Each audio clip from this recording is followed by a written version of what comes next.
Al needs to introduce me just in case those of you don't know me. Well, hello everybody. Thanks for coming. This is our fourth in a series for the 100th anniversary. Appreciate John for the work he put into this presentation. I think it was a labor of love. He enjoyed working on it. We'll be doing a couple more before our big music Sunday in May. You guys know this guy? Yeah. He tickles the ivories every once in a while. Condensing 100 years into less than an hour now, I'm going to talk faster. But I have to let you know that I am blessed to be here, and I hope you feel the same way. We don't live in a vacuum. Change occurs every day. It can be so small that we don't take even notice. Sometimes it can be huge. We fall and we stumble, but we get back up. In the long history, we are here. We are a solid foundation through all the changes and turmoil and sorrow and joy, peace and love. And when we look back on history, we know that we will be okay. Wow, what year? 1944. We'll read more about that later. I've looked at every voice issue and bulletin that we have on file, compiled the database of every choir anthem that was listed, children, youth, adult, handbells. Over 7,300 entries of music in the past 102 years, and there were many Sundays missing, so we're closer to 10,000 pieces. Know that I feel honored to be part of this history, and also know that I'm but a steward of this ministry for this time and place. Servants have come before, and servants will come after, but the ministry continues through it all. And today, we honor those in the past that have helped us get to today. So I will be reading all the names of all the musicians. You laugh, I'm serious. Trends and influences don't happen everywhere at the same time. They can take years to reach mass population. And, as you may have guessed, in the church, it takes even longer. But we all change eventually, even those traditional churches that have changed. Even if it's just those ushers, don't have to wear the white gloves anymore. We started looking at music at the very beginning of St. Matthew's 1920s, but we know that the music of the late 1800s and early 1900s is what was known and what was used. So anyone recognize that building? Downtown Milwaukee, 1900. John Philip Sousa wrote The Stars and Stripes Forever in the 1900s. The first movie theater opened. Picasso was the key artist of the time. Think of that style, how it's different. Oklahoma, not the musical, the state was the 46th state. The first production of a Model T was also made. Here are some hymns that were big in the 1900s. This is My Father's World. Just the text was written, the tune came later. Leave It There, His Eyes on the Sparrow, you can see the list. So we're going to listen to a little sample of Leave It There. This is not from 1900, but you'll get the idea of, whoa, that wasn't right. You should.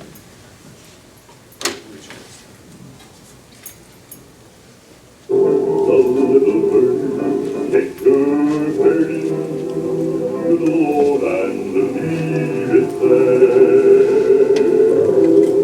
Leave it there. Leave it there.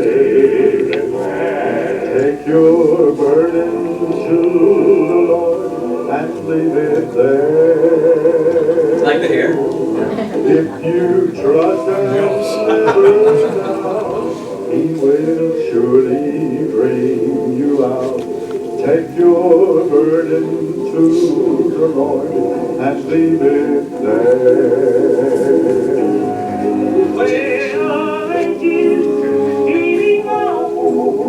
Here's a little sample of the songs back then. 1910s. Conflict came. What happened? World War.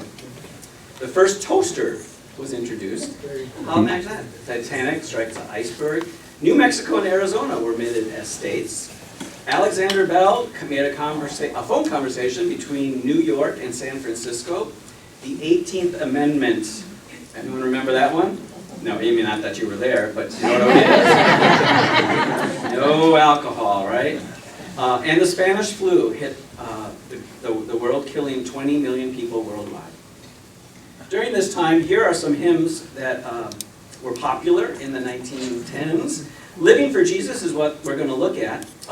This is not from 1917, the video I have here. It's contemporary. But St. Matthew's Choir sang this on April 19th, 1953. Let's see if this works. Yes.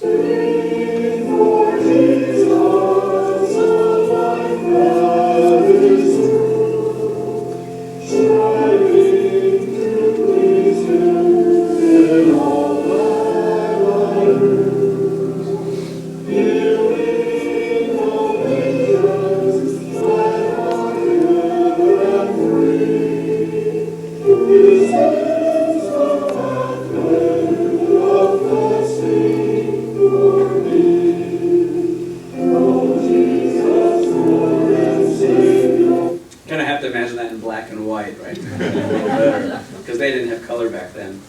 In the 1920s was a decade of social change and cultural conflicts. For many, it represented liberation from a Victorian past.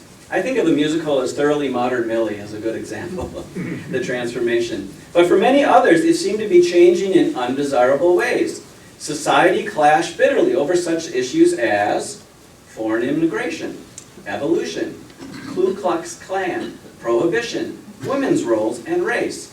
Glad that's all changed, right? Anyone recognize that, where that's in Wauwatosa? Yeah, on county grounds. 1920, women were given the right to vote. Scopes trial, evolution versus creationism.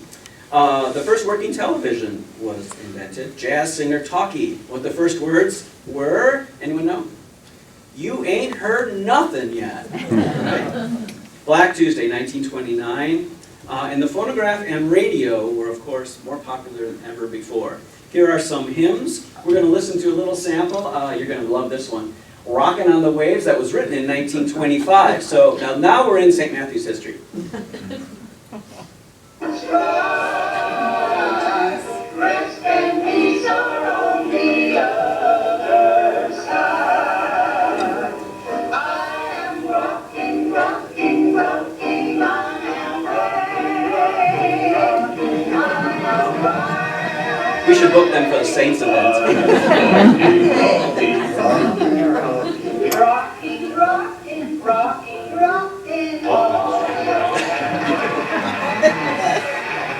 Okay, now to get serious. Oh.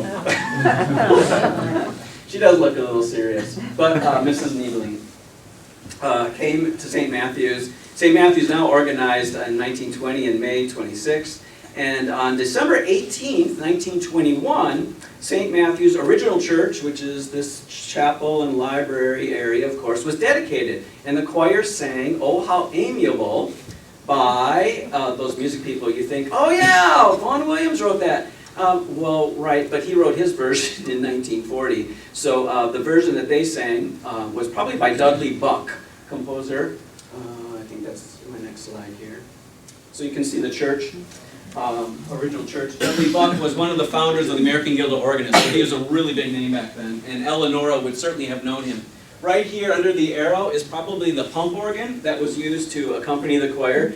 Certainly not capable of playing Vaughan Williams music, those of you that know Vaughan Williams music. So let's listen to a little bit of this. You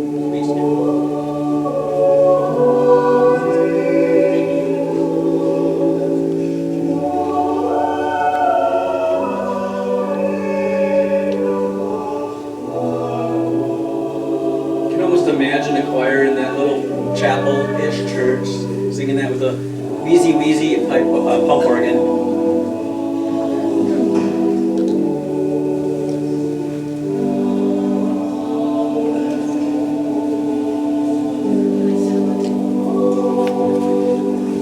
There we go.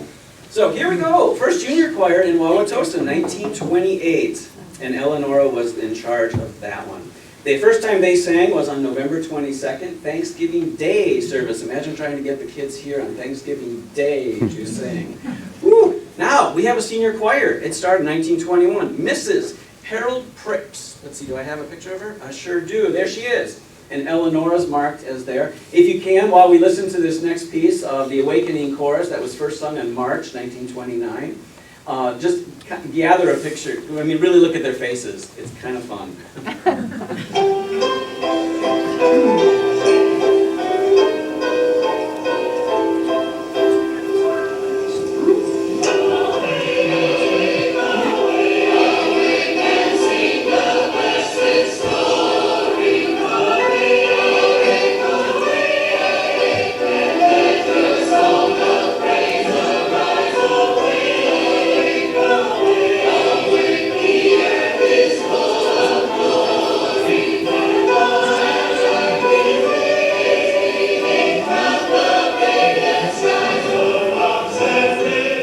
When do you think Easter was on that year?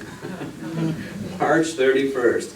This next slide is Roy Detjen. In the 20s, he was a choir director, and this is their Christmas card that they sent out. He and his wife. So pretty fancy, so we expect Dave and Sonia to do the same. 1930s, again, Wauwatosa. Great Depression had traumatic worldwide effect, of course. 1933, Adolf Hitler and the Nazi Party rose. But probably the most important, 1933, remember that 18th Amendment? What happened? Communion wine was saved. We're good.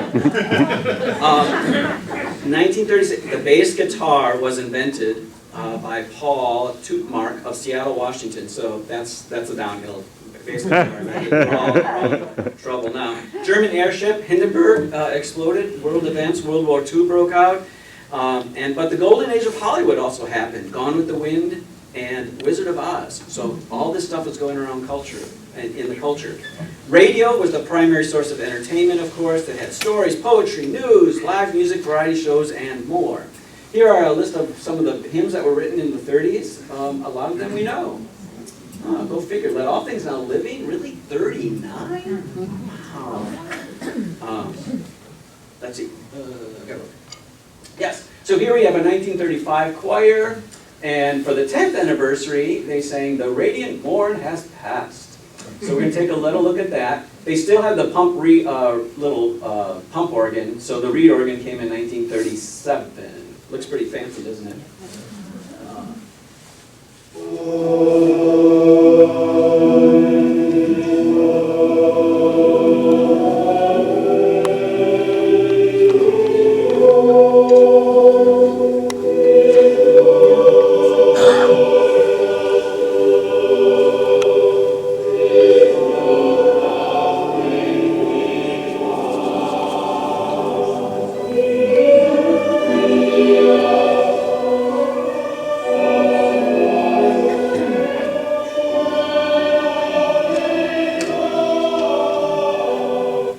Get a sample of the music style of the time. So here we are in the 40s. Again, Wauwatosa. See if you can recognize where it is that you no longer can drive across. Average salary was $1,300.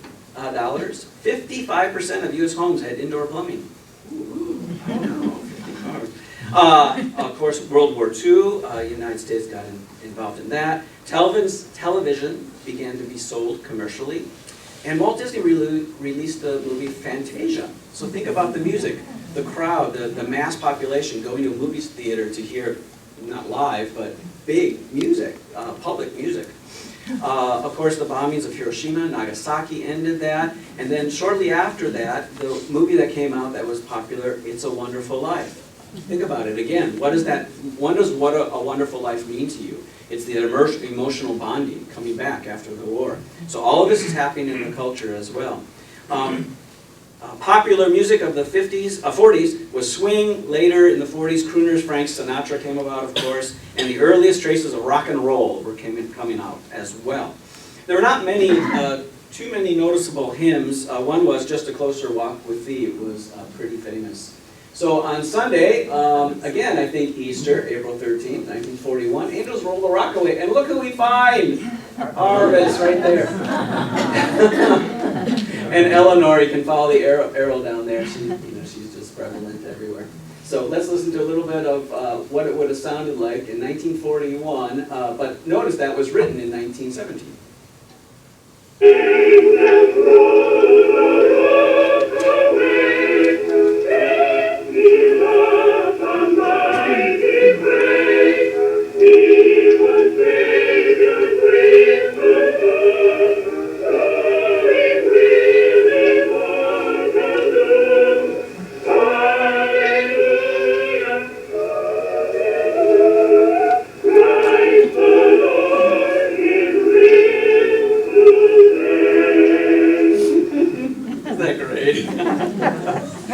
memorized their crackling, too. music. Pardon? They must have memorized it. They must have, yeah.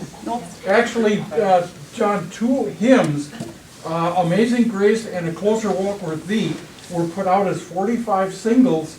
One was by, I think by Jimmy Rogers, A Closer Walk with Thee, and I can't recall the gal's name. She was one of those folk singers. But they did put those two hymns out as 45 records for the pop people to buy. On Christmas Eve of 1943, the choir had to stand outside before the processional because the church was so packed. And believe me, this caused great distress. It came up in council that they let in too much cold air. So this was important stuff going on. Now, I had to bring a copy of The Voice from 1944. There we go, for you. This is, again, September 1944. Quarantine laws. Remember the quarantine little card that was sent out from St. Matthew's? Quarantine laws prevent all sessions of Sunday school and catechetical classes. They will be resumed as soon as the quarantine is lifted. Senior high school. Students are urgently invited to join the choir, the senior high choir, which rehearses Thursday nights. The public schools give credit for work done in a chapella choir. Get this. Well, okay, I'll hold reserve. God gives greater credit for the proper use of his musical talents with which he endows his children for their worthy praise of his holy name. Okay, no guilt there. Junior high. Oh, you're not off the hook here. Both senior and junior high school students who are spared from the present epidemic may well afford to realize that they have been saved for service. Okay. Adults with vocal ability are requested to rehearse at 8 p.m. on Thursday evenings. There can be no volunteer choir without volunteer singers. That's a good one. Yeah. If you think you have no satisfactory voice, come to the rehearsal. We'll let you know. Yeah, we'll let you know. A vocal tryout in private will spare you from the embarrassment which your modesty may dread. No pressure. So, if you have vocal ability, use it in God's kingdom. Men, fill the places which have been vacated in our choir by our sons in military service. So, there we go. I'm kind of amazed we have choir, right? Woo! Reverend Niebling wrote most of the voice in the time, and I'm sure Eleonora was in that mix with the choir directors. Earl was really big. He was often just a soloist. He was kind of a semi-local singer soloist, and he for sure sang this song, which some of you may know. In the little That's not him singing it, though. village of Bethlehem, there lay a child one day, and the sky was bright with a holy light, for the place where Jesus lay. Can't you just hear everyone swooning after that? Oh! So the senior choir, Miss Matilda Schustow, was choir director. And in 1943, May 31st, well, she started in February of 43. Let's just put it that way. In May of 1943, it was requested that she be terminated as of June 15th, 1943. And I assume terminated, just kind of let go. I'm like, woo! I don't know what happened there, but short run. Miss Elsa Seidel, organist and choir director. Howard Feet was a choir director. And then the junior choir, Mrs. Edward Witchman and Mrs. Norman Barnes. I told you I'm going to read all the names, Don. Right. We had what's called an ictus choir, and ictus is that fish, you know, that's drawn kind of. And it was also called the Young People's Choir, kind of came and went. In about 1945, they sang this cherubim song, which was sang quite often at St. Matthew's. Again, not them.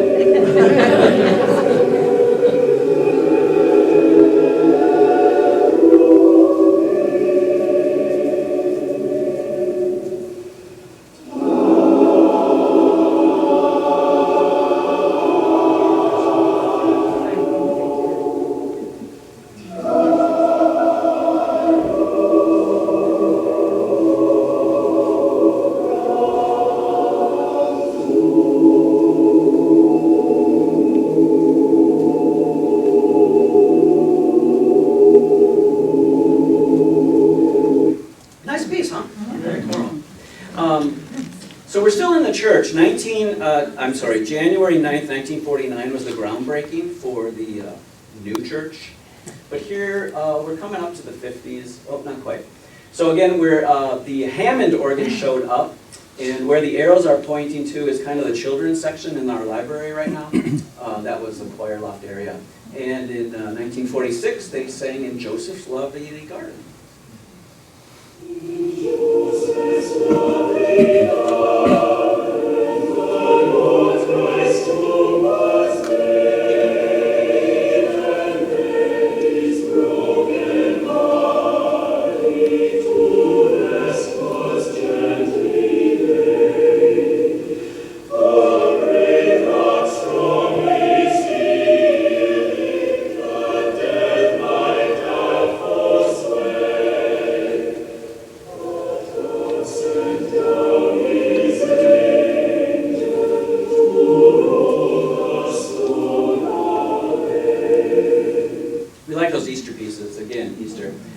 Different view of the choir area, so you can kind of see that's where the library is. Arvis might be in there somewhere, not really sure. 1948 though. Anyone? Anyone? Whoa! 1950s, there was a resurgence of evangelical Christianity. Billy Graham, the Campus Crusades for Christ, the civil rights movement began in earnest. The first polio vaccine came out. Sputnik 1 was lost, and then the U.S. 3 months later launched Explorer 1 and began the space race.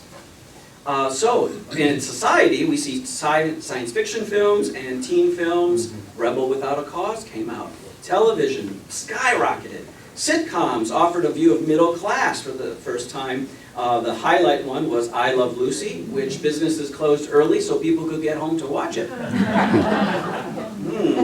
That was kind of a Cheers thing too back in the day.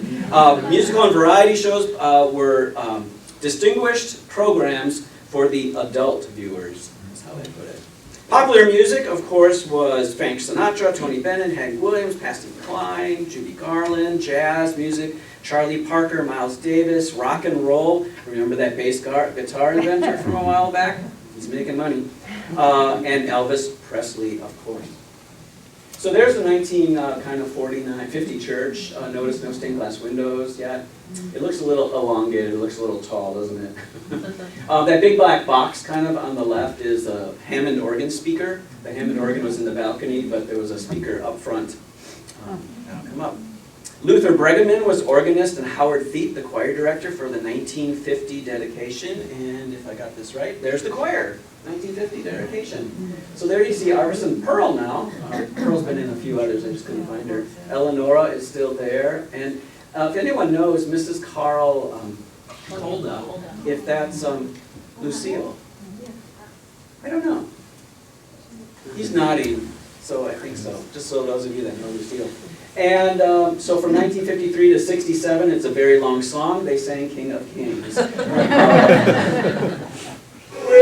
will rejoice and be glad in it. We will rejoice.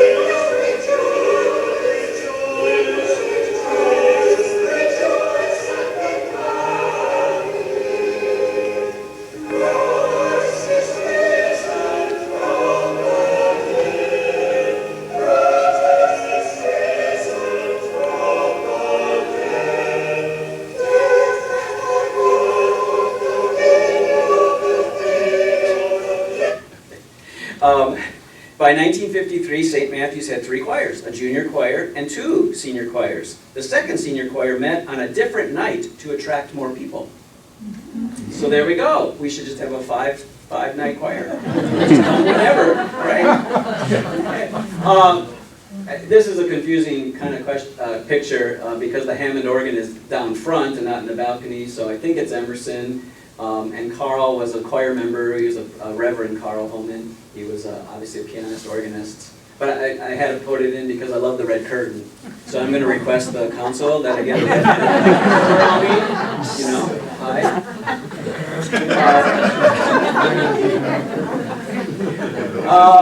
I guess for an Advent service, they went and sang this little Scottish carol, Balulu Lammy.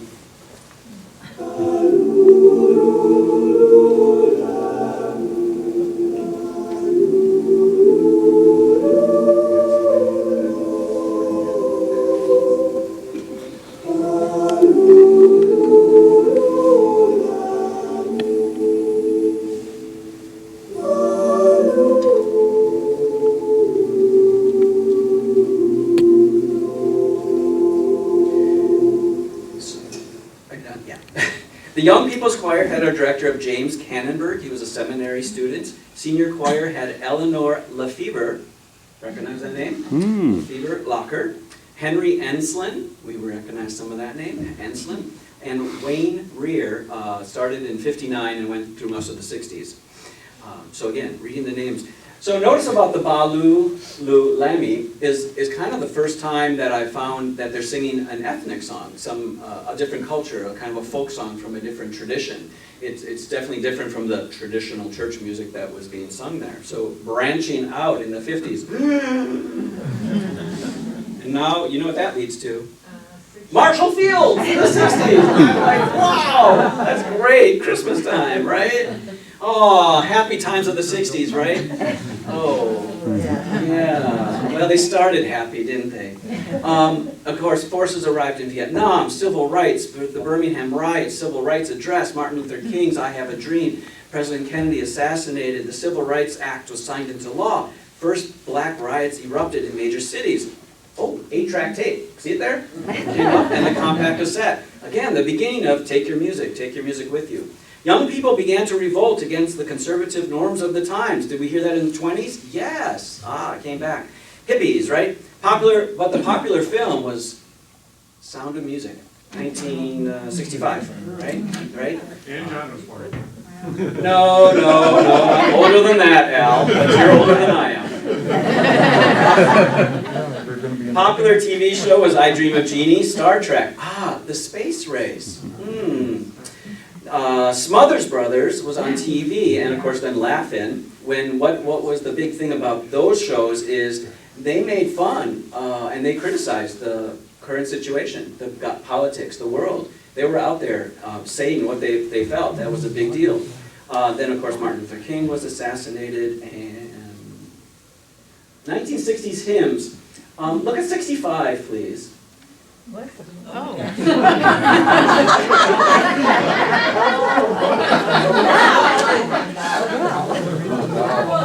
know, it should have been in my other class, the hymns we don't sing anymore. So John Yilvasacker wrote this other hymn, Morning Cry. I was there to hear your morning cry. I am so glad they picked that one. Don't cut the baby in half.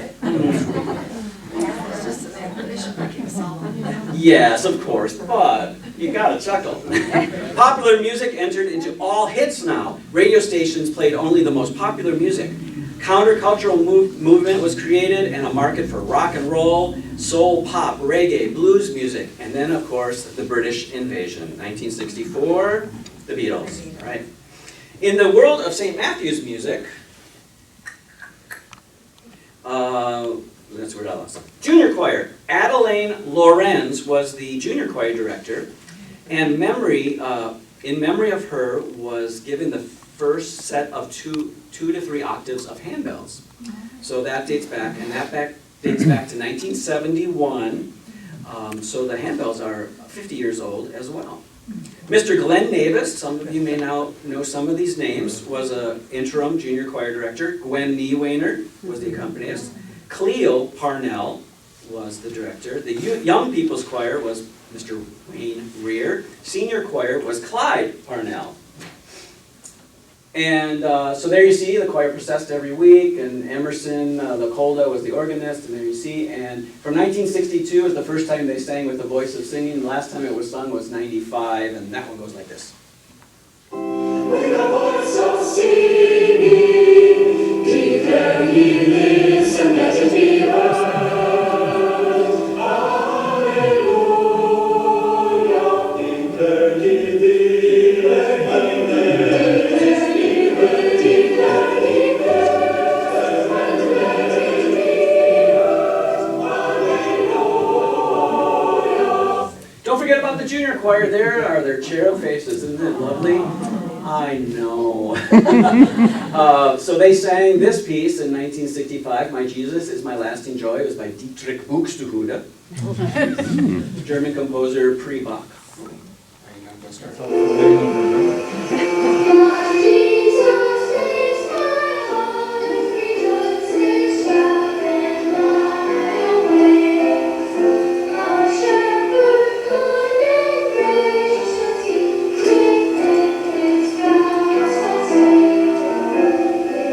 We're going to get back to the children's choir just a little bit later, so you'll see. Next one. Oh, too far. Recognize? You bet. Oh, Ice Ring. Yeah. Decade, Oil, Crisis, Sony Walkman, take your music everywhere. Again, really important. Star Wars, television, All in the Family and Soap. Again, bending the culture to a different social consciousness. Shows featuring minorities, Sanford and Son, the Jeffersons, Good Times, All Out. The Apple computer was first founded. Here's the hymns from 70s you might know. Soul Train premiered in 1971, alternate to American Bandstand, giving rap and hip hop and rhythm and blues and disco, jazz, funk, soul a voice.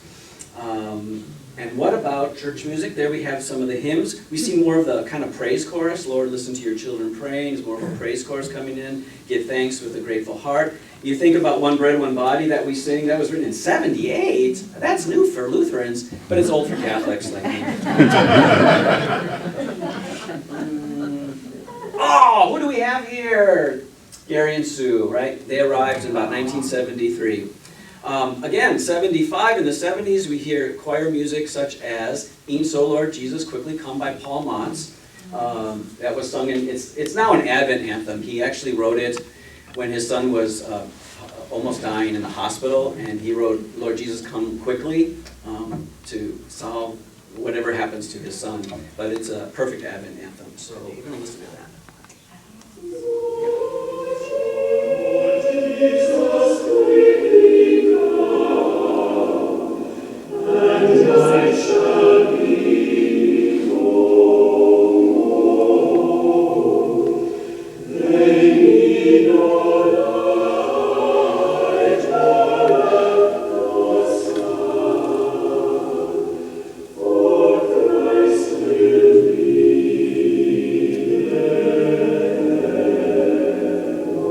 Churchy, right? Remember how I talked about culture and church separation takes years? But that gap has been getting smaller and smaller as we hear, because just a few years later they sang, Let's just praise the Lord, praise the Lord. Let's just lift our hands for heaven and praise the Lord. yes. Praise the Lord. What? In church? Can't you just see them clapping? Tambourines? Say, John, that Paul Montz piece. I can't. Can we go? Okay. I'm sorry. So now, big change. Children's choirs. We don't have really time to talk about everything, but this is really important. Natalie Sleeth came on board in her 40s. She started writing music for children's choirs, and she changed the world for children's choirs music. And then Helen Kemp, the other old lady there, she's fine. Took her and just transformed children's music. And so our kids sang this Everywhere I Go by Natalie Sleeth. Everywhere I go, the Lord is near me. If I call upon Him, He will hear me. Never will I fear, for the Lord is near everywhere I go. Something about it just transformed children's choir music from the Dietrich Buxtehude from the past to this. And, oh, I didn't mean to do that. Did he get back? Yeah, okay. So then Helen, and Jeff worked with Helen a little bit when he worked at Choristers Guild. She was a wonderful lady, Westminster graduate. She was here at St. Matthew's to lead a children's choir festival. We had about 270 children here, and her husband John Kemp were big at Westminster Choir. And I love John because after the whole festival got done, he came up to me, he said, John, you know, the organ could have been louder. I worship you, John. Absolutely. And of course I had to put in a picture of Donna and Sue down there because we had lots of fun. Okay. So, here we are at the 80s, popular culture, yuppies, right? MTV also changed the world for music. Created megastars. Michael Jackson's Thriller video, there you go, sold 600,000 albums 5 days after it was broadcast. Wow, I know, the world's getting smaller and the culture has changed and infiltrating the church. Hymns from the 80s, you kind of might know. You might know, take a look at that. Contemporary Christian music really took off, where the theology of some of these songs may not have been deep as the theology from traditional hymns, but people were relating to them. Again, I told you we'd come back to Gary and Sue. I know. So, 1973. So this is where we're going to download a bunch of stuff. Sue started the Cherub Carol Choir, which is now Praise Kids, in 1983. As the music educator she was, took that on and became a hugely successful program, which we still do today. Sue Erickson, Betty Williams, Donna Mankey, Jeff Reeves, Haley Peacock, Amy Dancourt, John Paradowski. New Creation Choir, Sue took over in 1974. The junior choir ended in 73, and then Sue took over. Again, Betty Williams, Dean Morbeck, Mrs. Gail Van S., Jeff Norman, Vicki Erdman, Julie Norman, Carol Seiberlich, Cynthia Siebel, Annette Olson, Jeff Reeves, John, Heidi Hughes, Dara Green. Senior choir directors of this time of the 70s, Lorraine Schultz, Grant Krieger, Sue Erickson, Don Weinberg, for a year as an intro. And then St. Matthew's called Peter Zelmer to be the director of music. Did I miss a picture? Yeah. Aww, right? There's Peter Zelmer. It's not a choir rehearsal because Al Siebel's in the front row. If those of you that know Al Siebel. So there we go. But there's a picture of the choir from 1986, I'm thinking. Arvis, there's Arvis and Pearl, and Lois and Ed. Ed, are you in here? Yeah, there we go. New Generation Choir started with Peter Zelmer. Senior Choir, then Peter Zelmer. Handbells, again. They arrived in 71, but Cleo Parnell directed them until 73, and they sat in a closet until Sue Erickson took them out and started in 75, and then we have directors and helpers such as Beth Shantz, Sue Norman, Peter Zelmer, John Paradowski, and Jeff Reeves. The embellishments then started in 2006, later by me. The adult bell choir, Bell's Angels, Sue started in 1988, and then I took over in about 92. And Sue gave up Bell's Angels to let me direct it so I could become full-time. I know.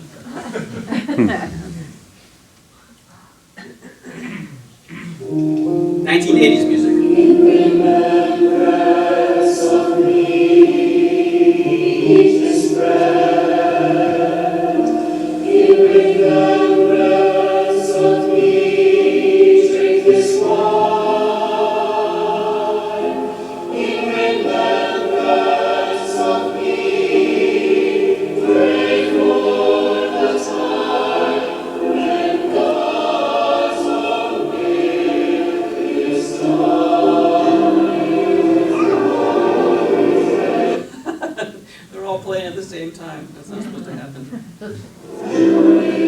Another 1980s classic. This was considered contemporary music. You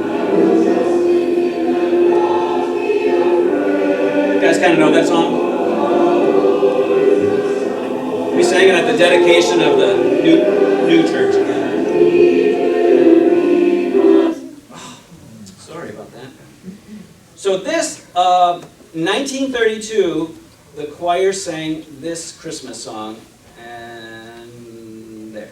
Leave the silent stars on darkness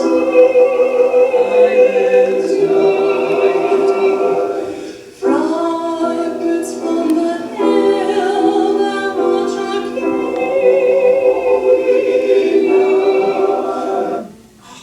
Sorry about that. Do you see a trend going on here? So guess what we have?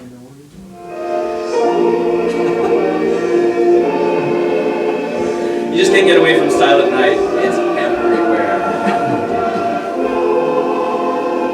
So that, of course, is our choir singing the Silent Night from the Christmas pageant. I'm just showing you that the Silent Night partner song exists ever since it was written. Oh, Emerson! Yes, 33 out of 40 years he was organist. And then I came in as a substitute in March of '87 and basically never left. An interesting fact for me is Marla Skrenke was on my audition committee, and Ralph Skrenke was a member here and sang in the choir for years and years. But there was no playing games here. So Marla's didn't play me the card, so to speak. Emerson,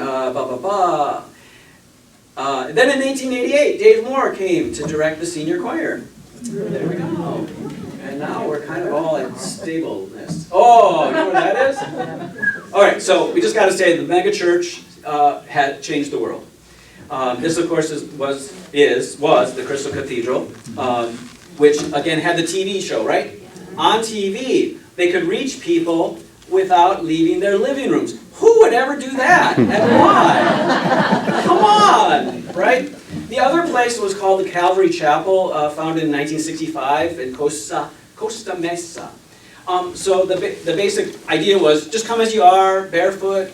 You don't have to dress up. You just come. You heard a Bible-based fundamental conservative sermon, but essentially you heard folk and rock music with Christian lyrics. And they started the Maranatha music label. So all of a sudden, now we have Christian music, for profit. It's a whole different thing. I mean, they're always in it to make a little bucks, but believe me, composers, church music composers don't make a fortune.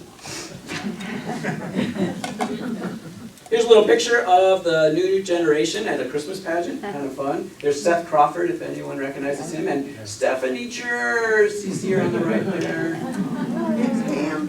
This is a fun one. Oh, Stephanie Church too. And look at how excited that front row. Eric Storm. Next to him is Carl Jers and Emily Storm, Kirsten. So, fun times. Here's the senior choir in the 80s, I'm assuming, maybe 90s, up in the balcony in the loft up there. And music really changed. But before we get there, I just want to make sure I didn't mess anybody's names up. Yeah, we're good.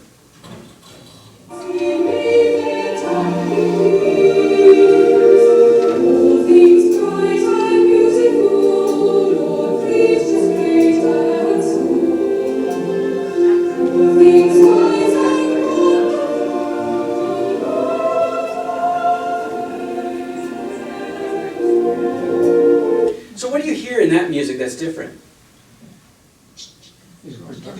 There's percussion. Wow, in traditional, John Rutter, again, changed the world of church music and made it more of a pop feeling, but still in that classical nature. Big stuff going on there.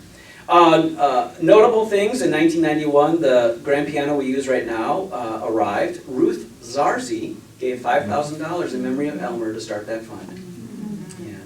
The senior choir premiered Christ Has Made the Sure Foundation, which we're going to hear in a little bit, for our 75th anniversary. We released a CD for our 75th anniversary, which 27 years ago, in February, we recorded in the church on a cold February, years and years ago.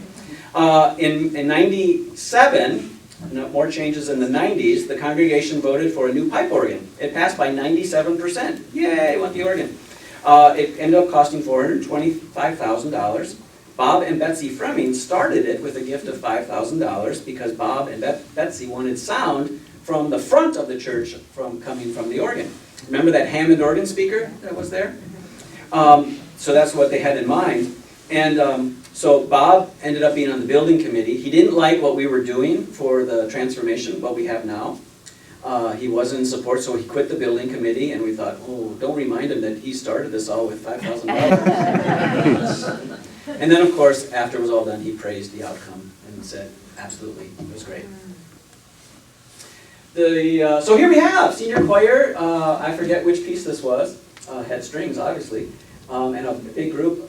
So fun times. You see some familiar faces in there too. This was on the 75th anniversary recording. Not this, but River in Judea by John Lennox.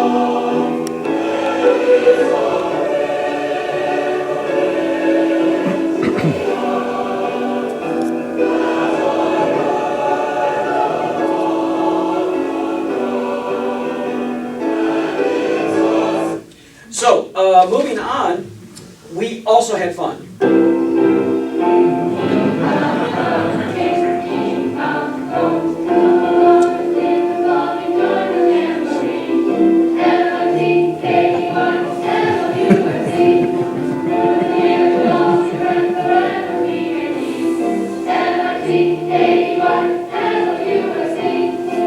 So we really truly did Mickey Mouse around sometimes with Sue and Eileen Bartelt. Oh, wow, what is that? Well, that was the organ we never got. They proposed that for the first organ, and Gary said, don't show that to anybody, because we don't know where the organ's really going to go yet. Okay, so we have a nice big poster of this that is just in the storage room somewhere. And even the organ company says, I have no clue how we're going to fit it in the balcony. Good thing.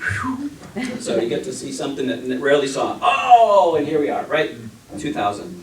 So, songs in the 20th century, led by Christian entrepreneurs, publishers produced collections of songs that were lighter, semi-sacred, and more commercial.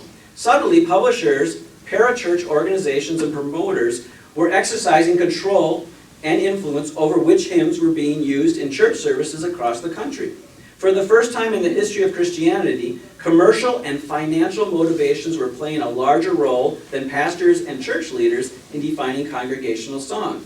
The result was a diminishing focus on theological content and a greater emphasis on entertainment and emotional impact. So we're all dealing with that in some way or another, depending on your denomination, your religion, what you believe. But there's publishers out there pushing church music that have no theology basis. They're basically just selling a commodity. So it's our job as leaders to determine what is the theological appropriate for our music. So there's the new worship space. Here's the worship space pre-organ. So we just had a really big banner filling the space for about a year. And what's this next one? In 2006, Jeff Reeves joined the staff back there. That's a note. And then we're all I think we're all up to date on that. Oh, this one. This is Christ Has Made the Sure Foundation. That was written for our 75th anniversary.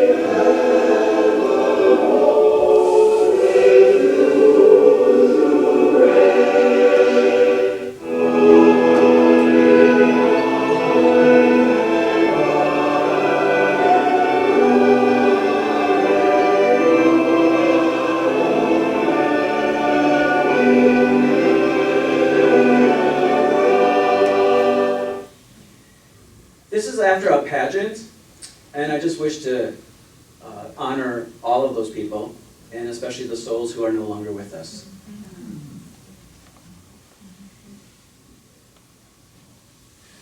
The choir in May of 2012 sang, How Can I Keep From Singing?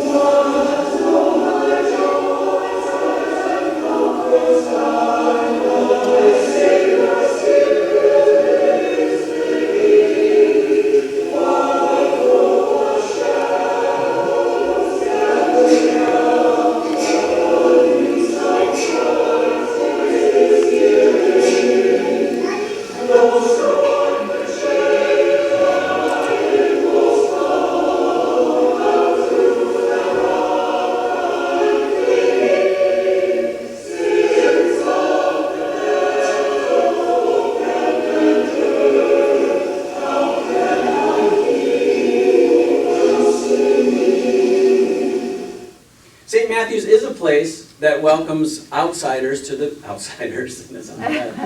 All are welcome to worship with us. And this is from the bishop. The bishop had his installation here at St. Matthew's. And now we're singing folk music from a different tradition.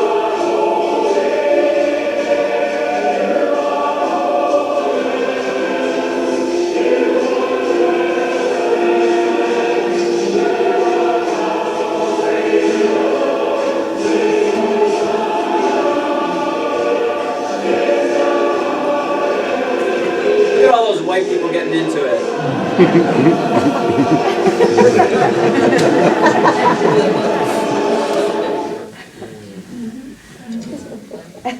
So in the fall, we're so excited in the fall of 2019. Oh man, we're going to have the most awesome 2020 May anniversary. We're going to have commissions. We have just so much planned. I booked everything. Oh man, this is going to be great in March 2020.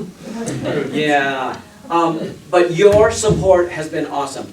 Not you, everybody, the congregation. So the funding for the commissions was over the top. I actually ordered another one. So thank you for that. Our grand piano fund is tipping out. I just got to go to the store and say, well, how much are they really? So thank you for your support. Now, obviously, March of 2020 stopped everything, pretty much. But we kept going, right? We're here. And just like in 44, they had the quarantine, we're going to plow through this, right? No problem. We can do it. Because the church, as Sheila said, deep roots, right? We're going to be here. So I'm not worried about that at all. And we are certainly looking forward to this May, to share all of those new music commissions. It's basically a music service. I already told the pastors, don't talk much. But we end today by always celebrating God's gift of music, and it is so important that we make music together and share with each other and the congregation. So I'm going to leave you with this little clip of the video of the African song that Tuna Ombai wrote, who I dedicated to Sue Erickson, and I wrote, who shared the rhythm of God's creative power through music. May we always just do that as we pass our time, our service to here, because we know somebody else will be coming in after us.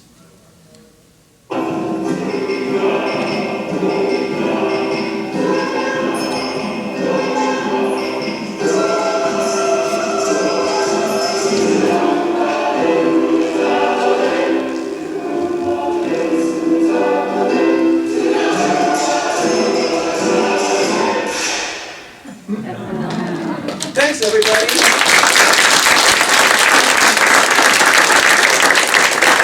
If you haven't been to church, let's go in and listen to the prelude.